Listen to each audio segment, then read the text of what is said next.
Profesa Anna Tibaijuka amgeukia Rais Samia, ataka Tundu Lissu kuachiwa huru, adai kesi yake inachafua taswira ya taifa la Tanzania. Mama Tibaijuka pia ametaka tuwe na hofu na kutambua miujiza ya Mungu, huku akitamka risasi 16 alizopigwa Lissu na bado akawa hai sio jambo dogo. Unatizama Mseto Media, hakikisha umebonyeza maneno subscribe pamoja na alama ya kengele. Kwa wale wasomjua Profesa Anna Tibaijuka, huyu ni kiongozi mstaafu wa nafasi za juu katika taifa la Tanzania.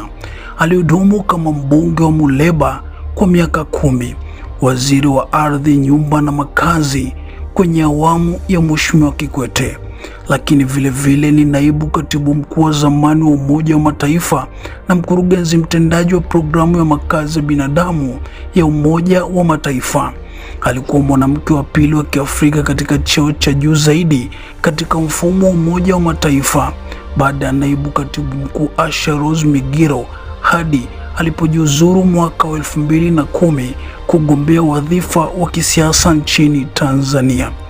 Sasa taarifa kamili ni kwamba alfajiri mapema Julai 13, 2026, vyombo vikubwa vya kimataifa ikiwemo BBC katika BBC Africa Eye Documentary vilitoa dokumentari ya anayopitia mwenyekiti wa Chadema Tundu Lissu, kuanzia kukamatwa kwake, kupewa kesi ndogo tofauti kule nyuma, kupigwa risasi 16, kufutwa ubunge, kukimbia nchi na hata linaloendelea sasa juu ya kushikiliwa kwake kwa madai ya uhaini, huku kesi yake ikiwa inasuasua bila sababu za msingi, akiwa ndani ya kuta za gereza zaidi ya mwaka mmoja na kitu sasa.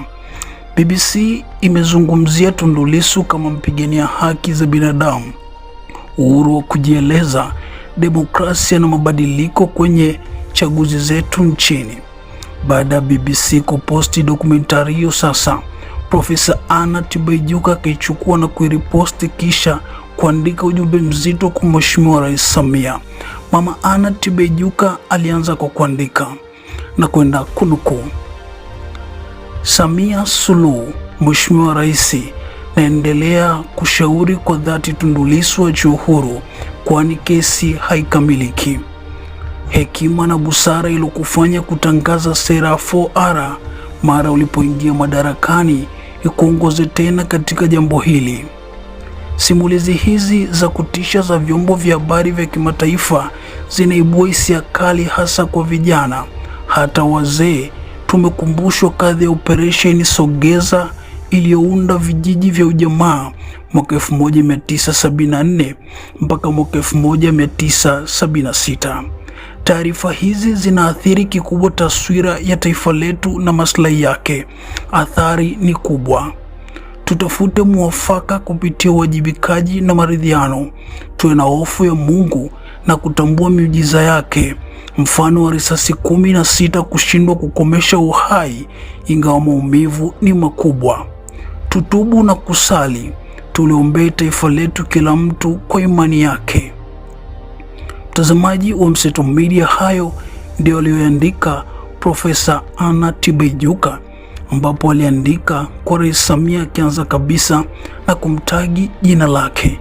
Mama Anna Tibaijuka amemtaka Mheshimiwa Rais kwa kumwambia kwamba anaendelea kumshauri kwa dhati kwamba Tundu Lissu achiwe huru, kwani kesi haikamiliki.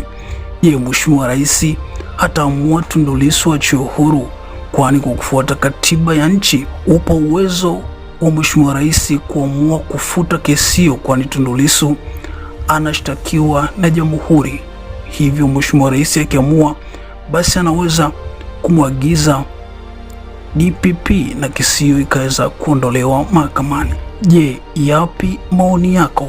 Tuandikie hapa chini na sisi tutayasoma. Hakikisha umesubscribe, comment, like na kushare. Mseto Media, we connect everywhere.